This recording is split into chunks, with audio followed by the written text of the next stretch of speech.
magandang view. Banayad na hangin, sarap lang apin. Minsan lang tayo makadaan dito na maliwanag.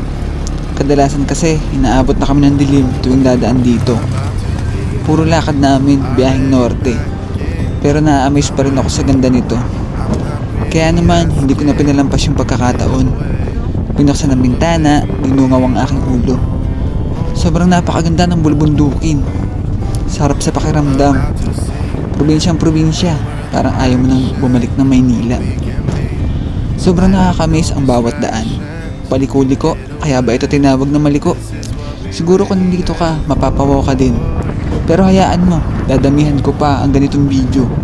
Para naman kahit papaano, madama mo nakasama kita sa biyahe. Bansang Pilipinas, sarap puntahan. Kaya naman, kung wala ka pang budget, mag ibang bansa, bakit hindi mo puntahan ang mga lugar na ito? Kaya naman sa